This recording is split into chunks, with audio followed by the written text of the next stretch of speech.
Hey tribe, welcome back. If you want to change your life, if you want to change your financial life forever, you need to watch this video.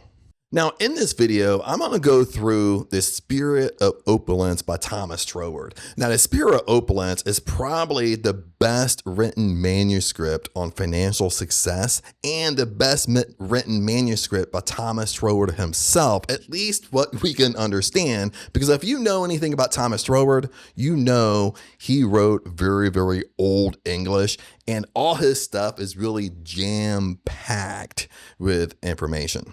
So how this video is going to work is broken down into 3 sections. 1 is why the Spirit of Opulence is so important. 2, I'm actually going to read the Spirit of Opulence to you, and that's what we're going to explain and talk about. And part 3 is what is really the core teaching of the Spirit of Opulence? What is the walk away, what we need to walk away with?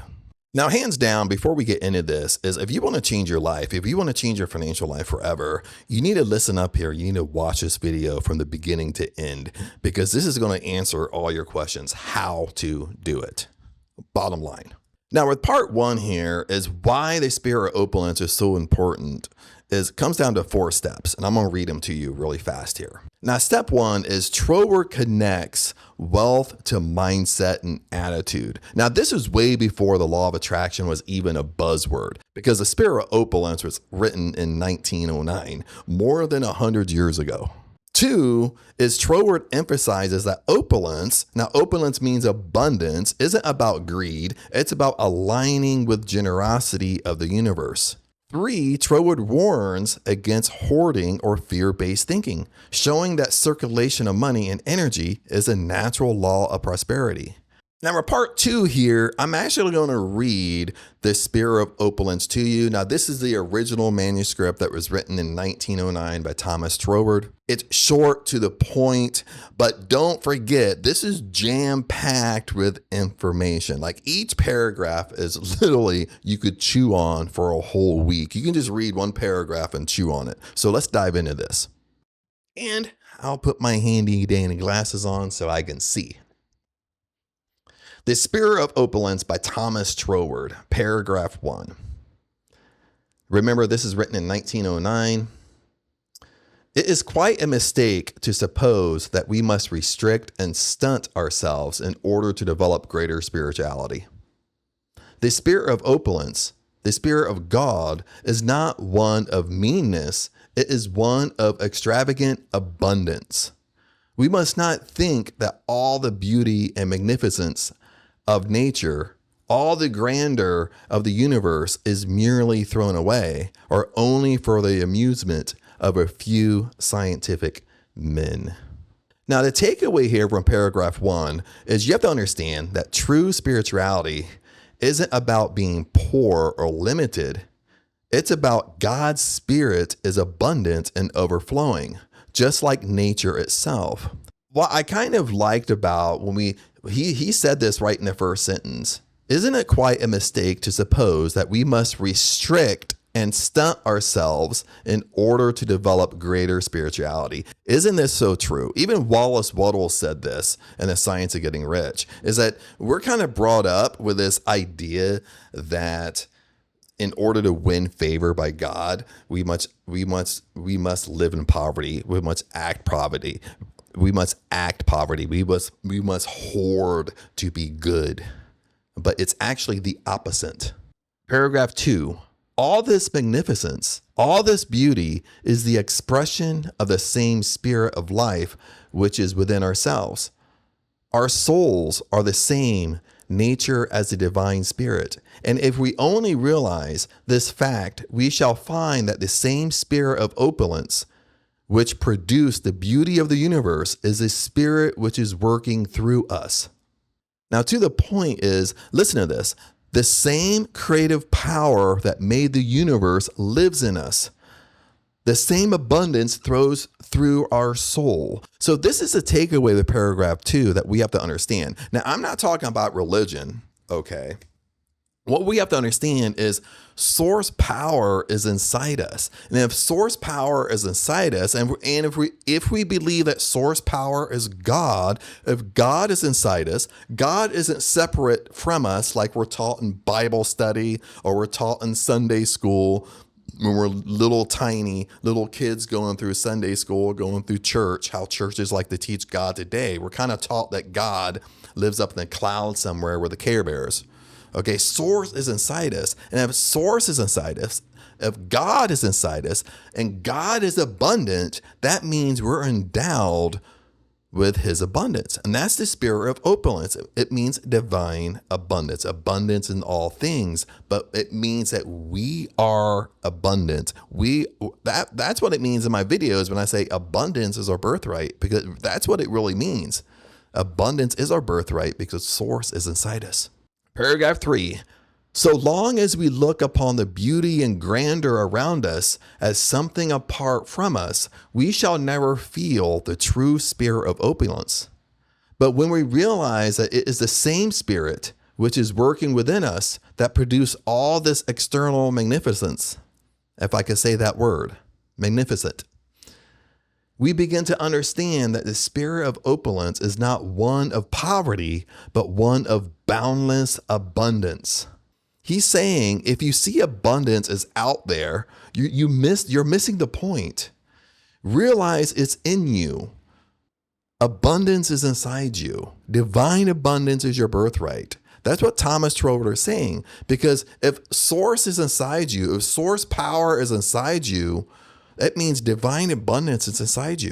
Bottom line, you have to realize this. This is the truth. Paragraph 4, the spirit is life, and life in itself is movement and expansion. The very fact that it is life shows that it must be ever expanding and developing. And in our life, it is to be expression of spirit of life. It must also be an expanding and development life.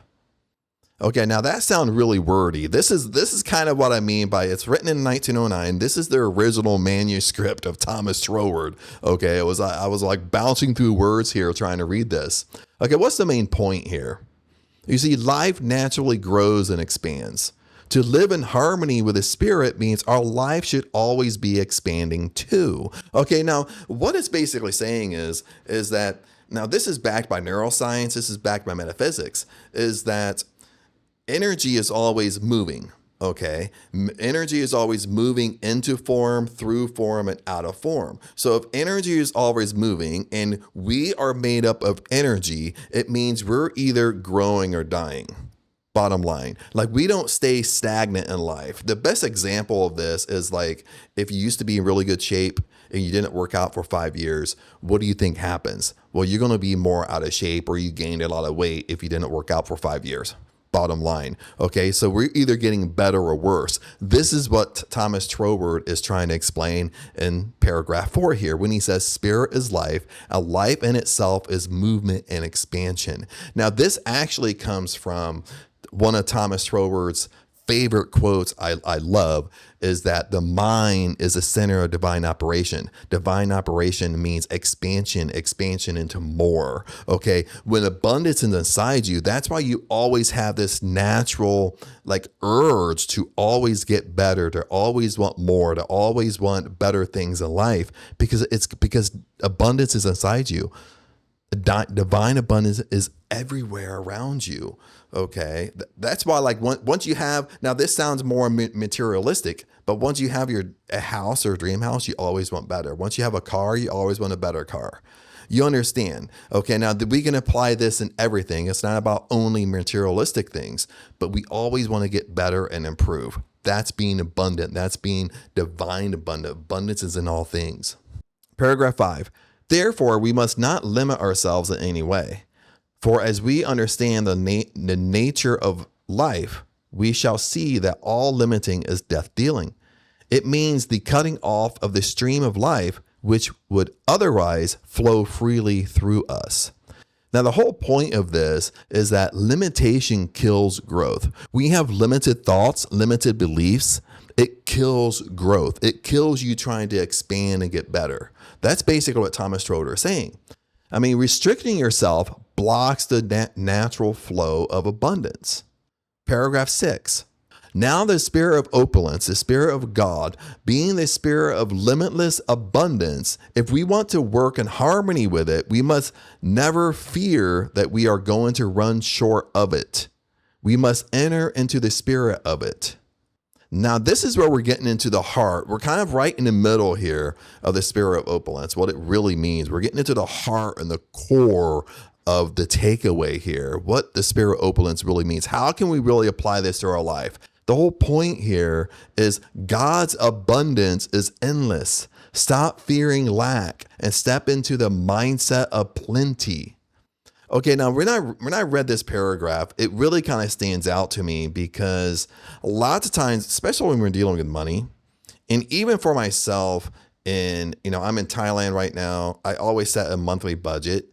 And I can get really anal with my monthly budget where when it gets middle of the month or near the end of the month, like in my mind, I don't want to withdraw any more money because I want to stay under budget. But lots of times you have to really be careful because abundance is in all things. Okay, if you really understand abundance and abundance is inside us, okay, it means there's plenty. It means you're generous. There's plenty to go around. Okay, now granted, we want to be wise with our money. We want to be good stewards of our money. But if I set a monthly budget, if I'm going to go over budget, who cares? That's pretty much how it should be. Who cares if I go over budget? Okay, because I'm a good steward of my money. Okay, that's having that abundant mentality, going with the flow of abundance rather than restricting it and trying to limit it.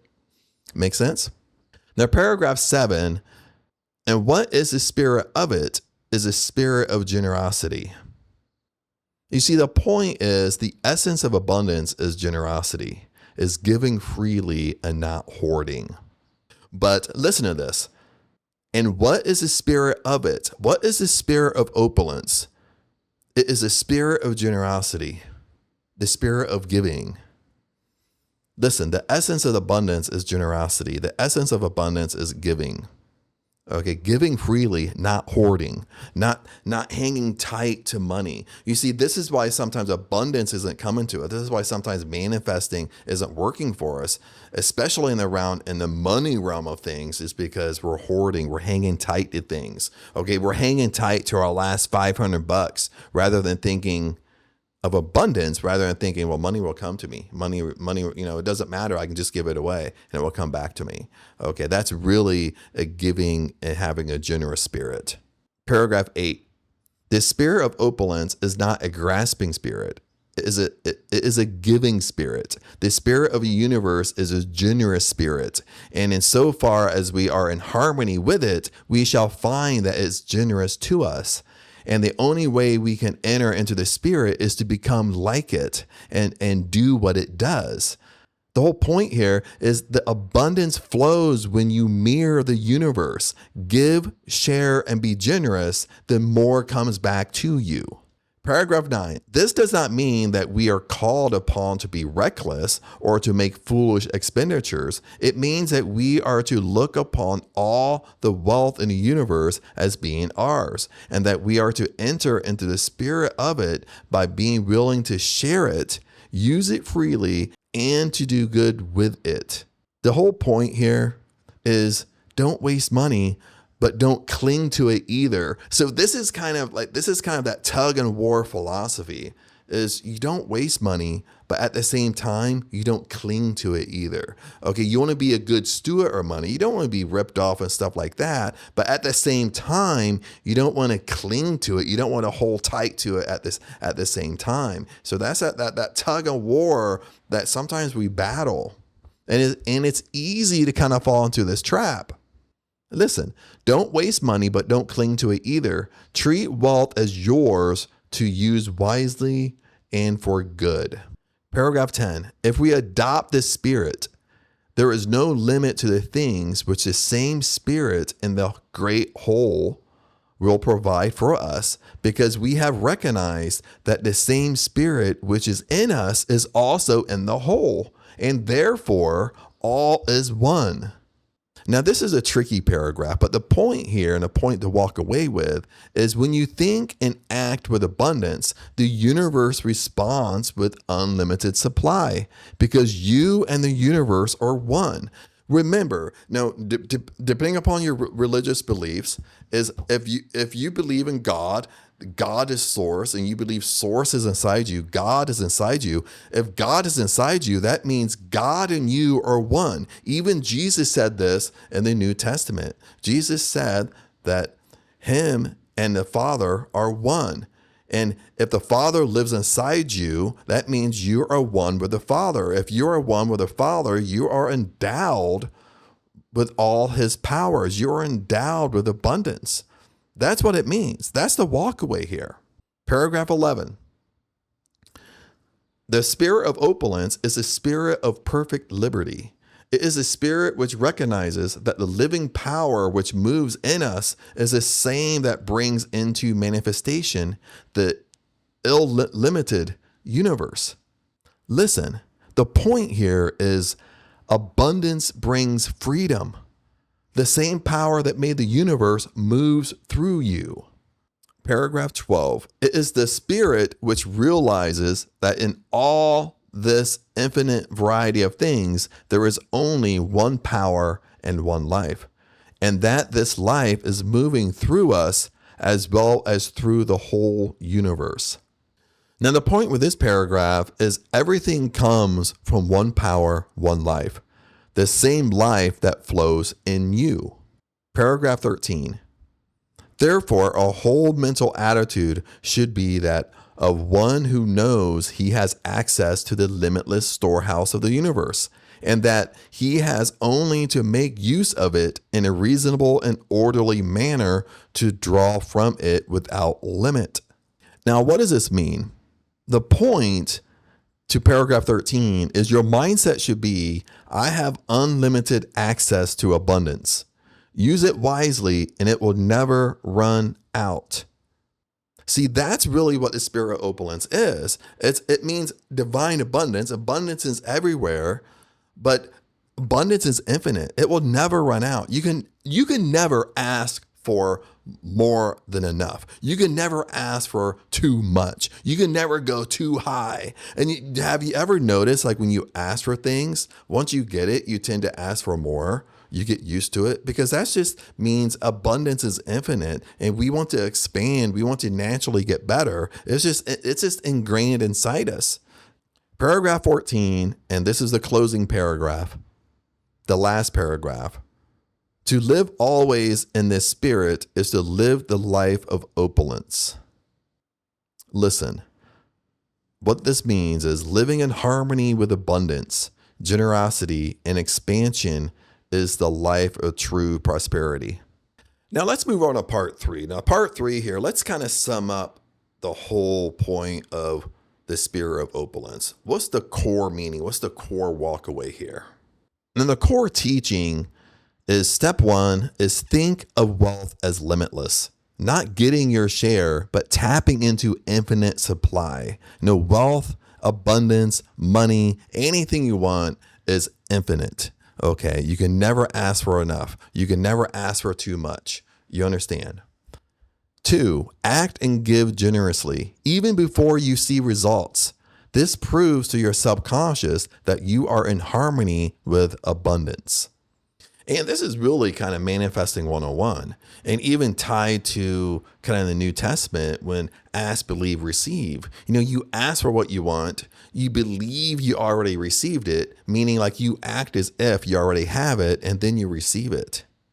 And even in manifesting, if you act and give generously, even before you see results, is what's happening is you're acting as the most successful version of you at all times.